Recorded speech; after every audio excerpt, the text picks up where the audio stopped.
Hey, so I want to do a macro assessment for, I think it was for Thursday. But first of all, I want to go over a sample meal plan with roughly hitting your macros. So this might be a little closer to 1900 calories, but it's very close. So the macros are going to be around 140 grams of protein, around 200 grams of carbs, and around 60 grams of fats, which is what I'd like you to be around right now. And the top part is just the food list, just to refer to and look at as higher and lower fat carbs and higher and lower fat proteins, and then your fat dense foods. And then the ones with little asterisks are the ones that have protein in them. Okay, so this is going to be, okay, so about 2 eggs, 1 banana. Say that's your first meal. Yogurt and cheese stick, that's after that, in between your lunch. Apple and peanut butter. Or actually not your lunch, but it's kind of like 2 snacks in between your lunch is what I meant to say. So yogurt and cheese stick, apple and peanut butter, and that's about 2 tablespoons of peanut butter, accurately measured out. And you could fit in a bag of chips and a leaner pork, like pork tenderloin, which is really high protein, and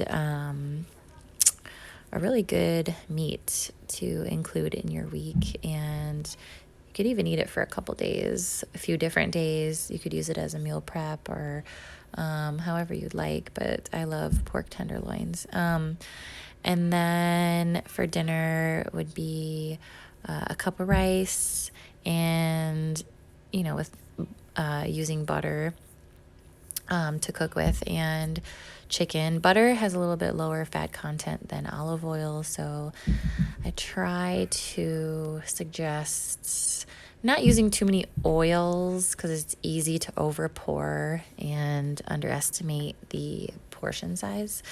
And then a protein bar after dinner as like a late night snack or after dinner snack. So that's just an example of something around your macros. But you do really good. Your meals are great. You have a good sense of pairing together carbs, fats, and proteins, and then not every meal has to be that. Like a couple of your meals in between your bigger meals can just be like a protein and a carb, for example, like a leaner carb, like the yogurt and cheese stick.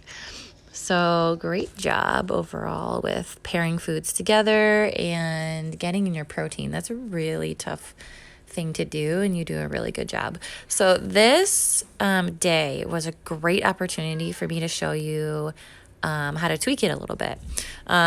So this was about 2,500 calories this day, and your fats were around 96 grams and your carbs were around 270. Your protein was fine.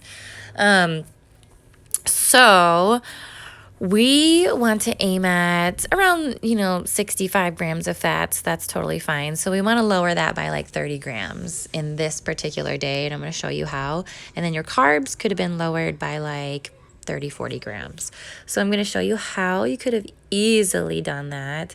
And I'm sure you knew as you were going through the day, you're getting more intuitive and knowledgeable and more aware that, you had a few more fat dense items than you should have.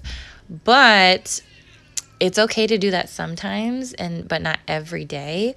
But this is a great chance for me to show you how to adjust. So your breakfast was carbs, fats, and proteins. Super good. A lot of times with avocado, that's another thing. Oils and avocado are like the 2 things I always tell people to be really careful about. And peanut butter, because a lot of people love peanut butter, but mostly oil and avocado, because avocado is really fat dense and it doesn't have any protein in it, so it's just fats, and it's it's hard to fit in someone's day unless they learn how to. So, but it's totally fine if you would have kept that in there. Actually, I would have kept that in there. As we go, you'll see what I suggest. But the protein shake and the egg is all good.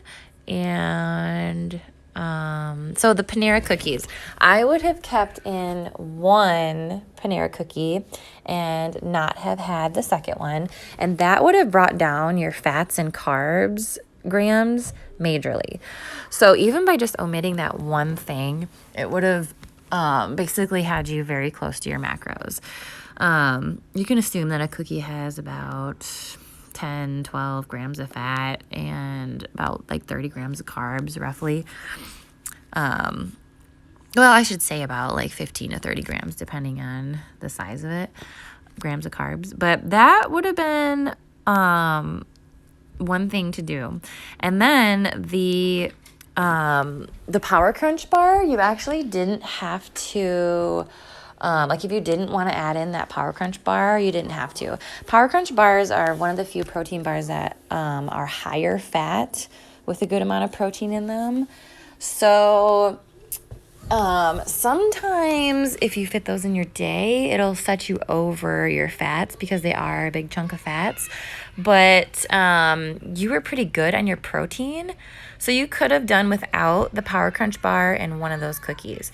And you still would have gotten in your carbs, fats, and proteins and hit your macros very closely to what your goal macros are. And you even fit in a cookie in that day, one cookie.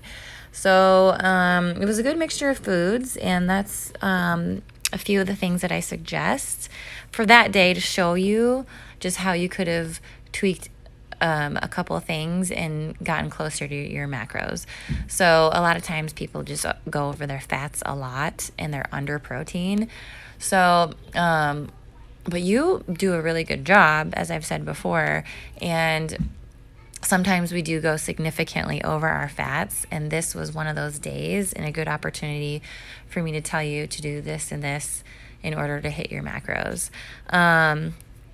But yeah, that is my input and suggestions and tips. So let me know if that helps, and we will touch base soon.